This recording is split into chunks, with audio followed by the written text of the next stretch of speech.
The program is being recorded. Any queries related to the topics, you can add it in the chat box. Once the session is completed, the presenter will be able to clarify all your doubts. Thank you. Dr. Lata ma'am. I already made her the presenter.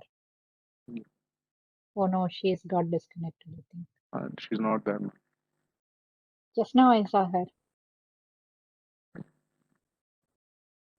Is she not in MEU? Just now she's arriving. 1 minute. Okay. Right.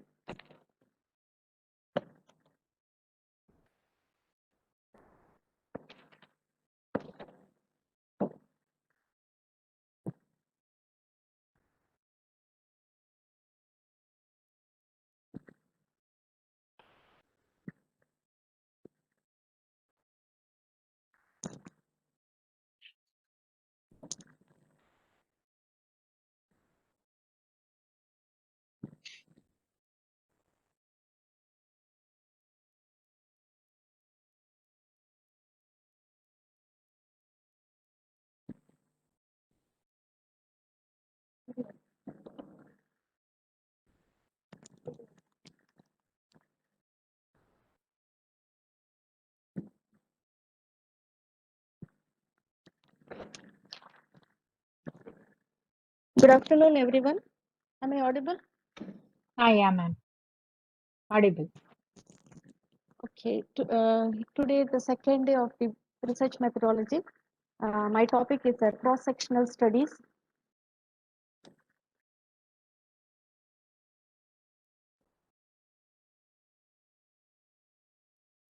Yeah. So objectives, I'll be talking across about the definition of a cross-sectional study, the features of it, the types and the uses and the advantage and the disadvantages and the limitations of a cross-sectional study. So I know everyone has done research work by now, at least at the level of a assistant professor or a sir. At least one research they must have done till now. So they must have an experience about all those things. So all these methods, the observational methods or the experimental or the descriptive or the analytical, you have to choose according to our need in what type of research you have to do. So according to that, you have to choose your research methods. So epidemiological studies or the research studies, they can be broadly classified into observational studies and the experimental studies. And in the observational, we have the descriptive and the analytical. And under it comes the cohort study, the case control, the cross-sectional and the ecological studies. And my topic is the cross-sectional study. And in experimental, we have the RCT, that is the randomized controlled trial. So this is the hierarchy of the epidemiological study designs. As we go up, the analytical epidemiology comes, and the topmost is the RCT, that is the randomized clinical studies, and the lower one is the case reports. I'm not saying case reports are not good thing. Yes, it's a very good thing, and most of them, in fact, I also like doing case reports. That gives us a broad things to show other people what are the unique features or what are the different type of patients or the different type of clinical cases which we are encountering, and those people may not be knowing. For example, I isolated a streptomyces species from a HIV positive patient who came with a problem with a scalp abscess. The doctor never thought first, he just thought he has a scalp abscess, and we just drained the pus, did the wet mount, and we did the culture things, like all the culture there, and we viewed some organism which we thought it's not something different. Even we did not know what was it. It was a streptomyces cacao, which is the first time in a human being it was isolated. So the sample was sent, the culture sample was sent to the CDC Atlanta. They told it is a streptomyces cacao. We thought it's just a streptomyces and we just kept quiet. And after that, the incidental finding was that patient was a HIV positive. So it's interesting. You can go from case reports, case series, ecological studies. So everything has its own importance, and this cross-sectional study comes in between of them. So what is a cross-sectional study? It's an observational design the surveys the exposure and the disease stated at a single point in a time. Just like you take a photograph, a snapshot, whatever is coming in that point of view is equal to a cross-sectional study. So it's a simplest way. 1 minute. It's the simplest form of observational study, and there you can assess both the exposure and the outcome simultaneously at a single point of time. Both are present. The exposure is also present and the outcome is also present at the single point of time. So the study only exists at a single point of time, and it's also another name is a snapshot study.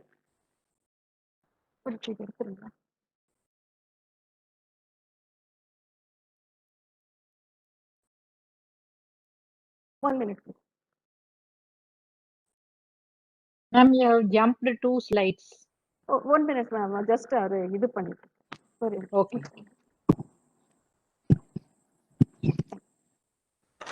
So it's a very simplest form of observational studies where both the exposure and the outcome simultaneously present in the single point of time.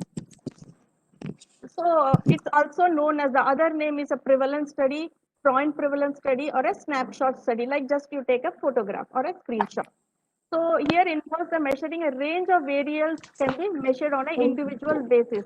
If you take a population, many things can be measurable at a single point of time, like the age of the patient, the gender of the patient is a diabetic or a hypertensive, and many other variables can be measured on an individual basis in these cross-sectional studies. But the observation is at a single point of time, at a single point of study. That is the main thing. And each subject assesses once at a point in time. It's not every week you are going to assess that, or every month you are going to. At a single point of time, you are going to assess it. And the research has no control over the exposure of the interest. We cannot have a control over it. For example, you are assessing a patient who is having a high cholesterol level, and you want to have a correlate with him with a cardiac vascular disease.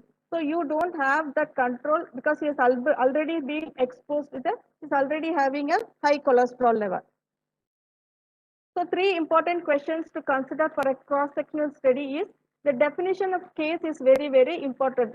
It should be very perfectly defined. What do you mean by a case for each cross-sectional study which you are going to take, and what is the population with which you are going to do the study? These 2 are very important factors, and also the cases and the non-cases from an unbiased sample of the population. It should be an unbiased population. It should not be like, for example, you want to screen tuberculosis prevalence in a community. For that, you have to go to a community. You cannot go to a chest medicine physician hospital and you just ask him, give me the cases who is coming with cough and fever for more than 3 weeks, like that. So it should be an unbiased sample of the population has to be taken. So uses of the cross-sectional surveys, usually it is taken for a prevalence survey. Or for any prevalence survey, they use a cross-sectional survey. And the most common and the most important one is the census, which every 10 years they do it. That is a very good example of a cross-sectional survey. So what do? You estimate the prevalence of the disease or the risk factors. So by that, you know the burden of the disease in the community and how it is distributed. So the prevalence means both old and new cases are taken. So both old and new cases will be present at that point of time. And distribution of the health problem by time, place, and person. In that you can see, you can plan your healthcare services delivery. Like that in this area, okay, yes, this cases of dengue very much. These cases are tuberculosis or chikungunya, like that. So you can plan your healthcare services delivery by the use of this cross-sectional survey. In our Pondicherry, this is endemic for a scrub typhus infection, but you cannot say the same thing to any other place, like in any other Telangana or any other state, whether scrub typhus is there or not. So according to that, you can plan your healthcare services delivery based on this cross-sectional surveys and set priorities for the disease control.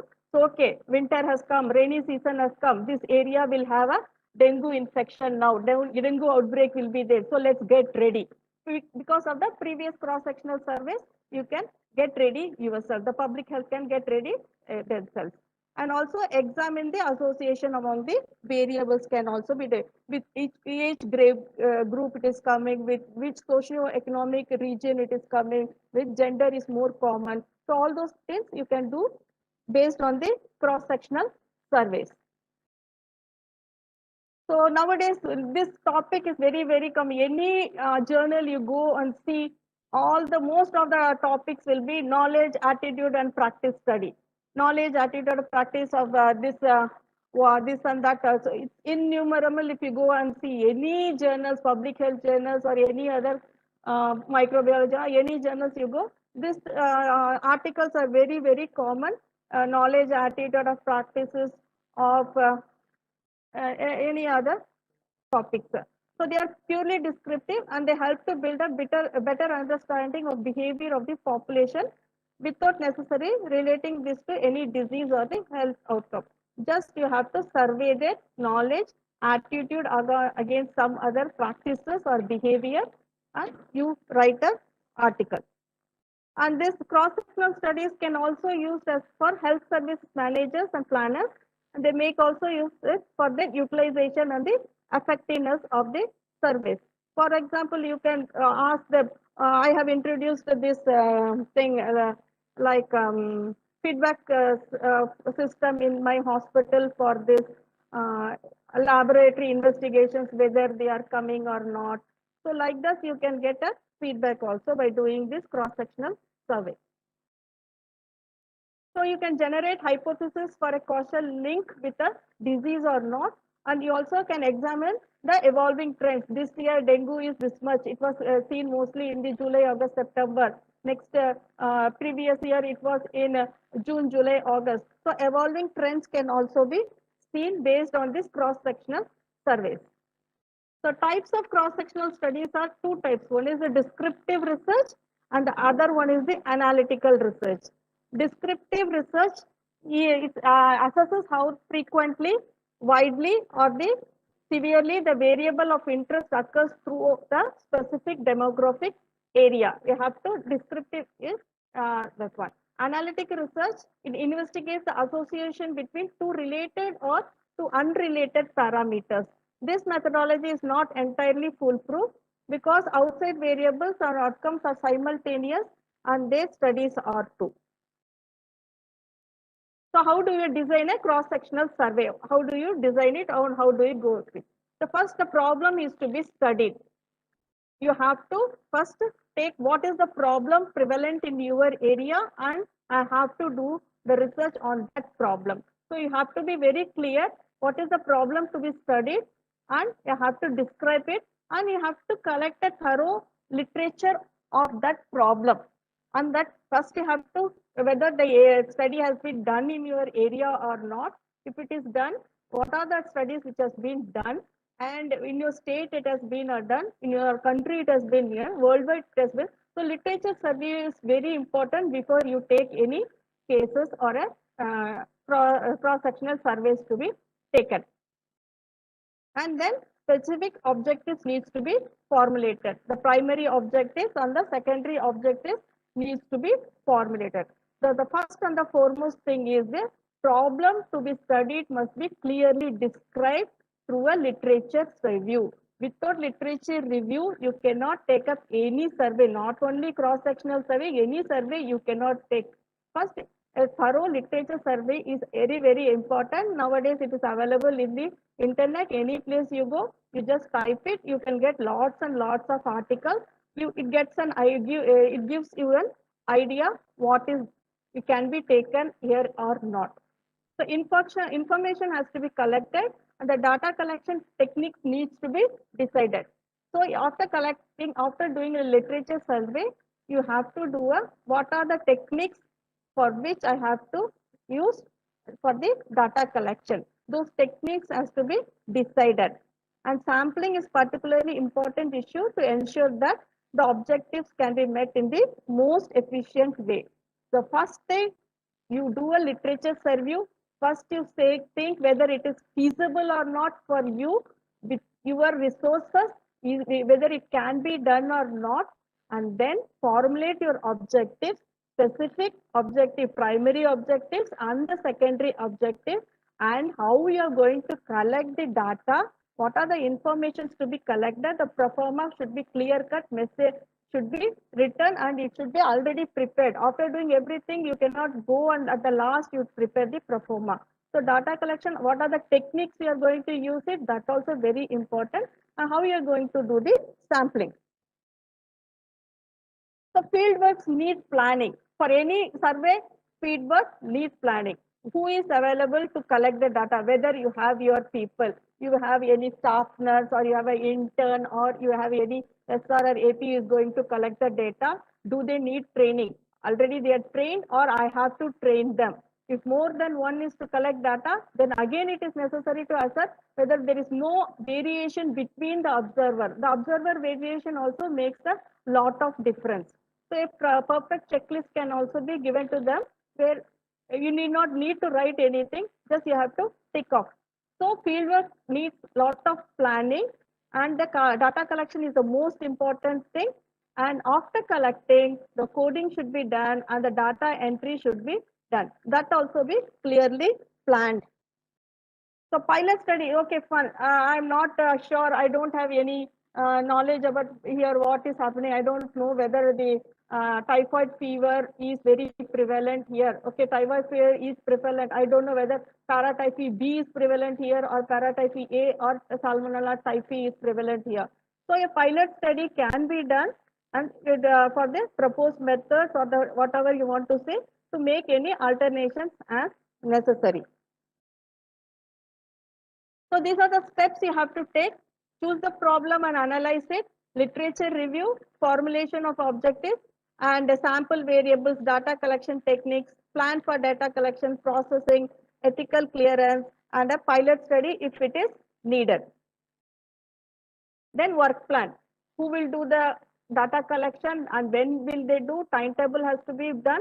And plan for project administration, permission, monitoring, how will the study be administered, resource identification and acquisition, what are the resources you need from the management, from the hospital or the college, how much money you need, budget you make, and proposal summary, propose it, and you get it. This is the steps in the design of a cross-sectional study. So to begin with, you take a defined population, what is a case you've defined, what is a population you've defined. After that, you gather data on exposure and the disease. So 4 groups are possible for a cross-sectional study. Only the 4 groups are possible. One is the person is exposed, he has a disease. Second is exposed, he does not have a disease. Third is not exposed, but still he has a disease. And the fourth is not exposed and he does not have a disease. So example, you can take serum cholesterol with cardiovascular disease. Exposed, he has a high serum cholesterol and he has a cardiovascular disease. He has a high serum cholesterol, he does not have the disease. He does not have a serum cholesterol high level, but still he has a cardiovascular disease. He does not have a serum cholesterol high level and he does not have a disease. So these are the 4 possible groups for a cross-sectional study. So other things, what is your research question? Other small things are, what is your research question? Is the design appropriate for your study? Who are going to study? How are you going to obtain your sample? So for any other survey which you are going to, the same thing is applicable to this. So how will you collect your exposure or the outcome of the data? Sampling is a very important. Sampling can be random or non-random. It can be representative or a non-representative. The major challenge when doing cross-sectional studies, the sampling should be correct. So, what is your interpretation for cross-sectional studies? It's a prevalence studies. It's mostly it's known as a prevalence study, point preference study, or a survey. If incidence is a real entrance, if you want to know only the new cases, then it's not a very good marker. So, cross-sectional studies cannot be a very good marker if you're just interested in knowing the incidence of the study or the Okay, it studies only the survivors and the status. Okay, so the person who has been died cannot be included in it because it is taken at a one point of time. You don't know whether the patient has died, which is cannot be taken in a cross-sectional study. So methods, how can you collect a cross-sectional survey? Face-to-face interview you can have with the first patient. You can mail the questionnaire and ask them to fill it up. You can have a telephonic interview with them, or a self-administration questionnaire can be given to them, or a medical examination like the case histories can be taken and see through it, and you can make the notes of that from the patient case sheet, or if your study is involved in a laboratory test, so lab test information, the results can be taken out from the lab. So these are the variable methods of collecting the data for a cross-sectional survey. So identify and describe the problem, collect information. Example, I already told it's known as a surveys also. So immunization survey, what is the survey for immunization here? What is the antenatal care given in this point of type in that hospital? What is the coverage for immunization? All those things will can come as an example of a cross-sectional survey. So examples are, what is the prevalence of hypertension in your city? How are satisfied the patients attending a government hospital in Chennai or any other area? And what are the prevalence of physical inactivity among school children? So if you go to net and you see lot of studies, you get across or all about the cross-sectional studies only. So examples are prevalence surveys of a tuberculosis present in Pondicherry, prevalence in Chengalpet, prevalence in Chennai. So that will be time to time, it will be there 1995 to 2000 or 2000 to 2005. Or prevalence of leprosy in Tamil Nadu or Andhra Pradesh, prevalence of HIV in Pondicherry or Tamil Nadu. So these are all the examples of cross-sectional studies.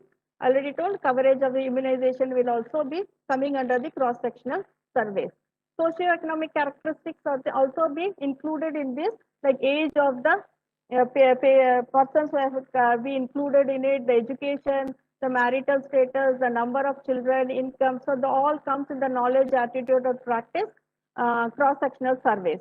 And even the behavior, practice, and the people's knowledge, attitude, beliefs, opinion, they all come under the cross-sectional surveys. So advantage. So what is it? Very cheap. You don't need any machine for that. Most of the surveys, you don't need machine also. You just go to the community, you prepare your questionnaire, you talk with the people, and you just bring up the knowledge of things from there. So it is very quick, it's very cheap, it is very simple. But the point is, exposure and outcome are both at a single point of time. So exposure is also there, outcome is also there at a single point in time, and no follow-up is required. So data they can be obtained quickly and a little expense to the with a little expense to the investigator. So it's very, very cheap. Information bias is less if the observers or the persons who do these surveys, they have been trained very well, and it's very easy to obtain the prevalence rate. Short term, very within 3 months, you can write an article and publish it also. It does not take much time for this cross-sectional surveys, unless and until you do a census surveys for the government, which takes years and years. Otherwise, for any hospital-based or college-based, it takes only a few months for these surveys. Fewer resources are required, less statistical analysis, more easily controlled, and this data is useful for planning of health services and medical programs. Same thing. So multiple outcomes can be researched at once. Researchers can use it as a springboard for further research. You can do a pilot study and you can do a research work. After 2 years, you can say, I want to compare with my data which I've done. For example, I've done a prevalence rate of helminthic infection in Pondicherry among school-going children less than 5 years. In 1996 means after 5 years, after 10 years, I'm going to do the same research and see whether any difference is there or not, whether the helminthic infections have decreased or increased, or still Aster is the most common helminthic infection prevalent in this area. So you can go for further research based on this also. What are the disadvantages? It is prone to selection bias if there is a discrepancy in the observer attitude. Or recall bias. Recall bias means the memory, if the memory of the persons is not good, means there will be a discrepancy in the recall of the incident. So there can be a recall bias, and you cannot measure the disease onset exactly because the disease is also present and the outcome is also present at the same time. So this cross-sectional survey is not good for measuring the disease onset. It is not suitable for a rare disease. For example, there are a lot of prion diseases which take 30 to 40 years to appear. You cannot do a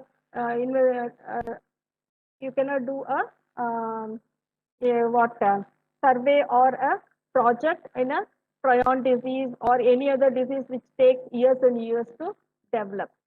It identifies the prevalence, only the prevalence. Prevalence means old and new cases, not incidents necessarily. It excludes the cases where a patient has died before the study has done. And sometimes the patient is in your study, but he may not show up for survey, even he may have enrolled in your survey. And also it's not possible to establish temporal relationship between the exposure and the onset. Like the high cholesterol preceded the cardiovascular disease, or the cardiovascular disease preceded the high cholesterol level in a person. And also it's not too effective, the disease levels are very, very low. If the prevalence of the disease in this area, like Kala Azar is not prevalent in Pondicherry, you cannot do a study in a Kala Azar because it is not prevalent, but you can go and do in Bihar or Uttar Pradesh where it is very, very, the incidence is very high. So it's not too effective, the disease levels are very low in that area. So it's difficult to establish a causal relationship, and the data can suggest only the causation, but as I already told, both the outcome and the causation both are at the same level. So it establishes association at most, not the causality. So what does a cross-sectional study look like? First and foremost thing is the appropriate recruitment of the participant. So already I told the case definition is very important, and what is the population you are going to study, that is very, very important. The sample of the participant must be accurate representation of the population being measured. Whatever the want to do, that population representation should be equal. It should not be unequal. It should not be inaccurate. So that is very, very important. Otherwise, the report may be wrong. Sample size better if it is a larger sample size and more ideal for a strong study. And suitable number of variables should be there. More than 3 variables is good. But sometimes even 1 variable also they do it. What are the pitfalls? Participation bias and low response rate from the participants. Okay, you enrolled 100 persons for this one. On the day where you are going to take the survey, only 50 to 60% turn up. Remaining 40% does not turn up. So that maybe leads to the difference in your statistics. What is the limitations in a cross-sectional study? It's not useful to study the disease etiology.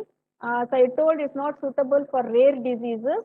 It's not possible to say the exposure is the cause or the disease outcome is the cause or which is the effect.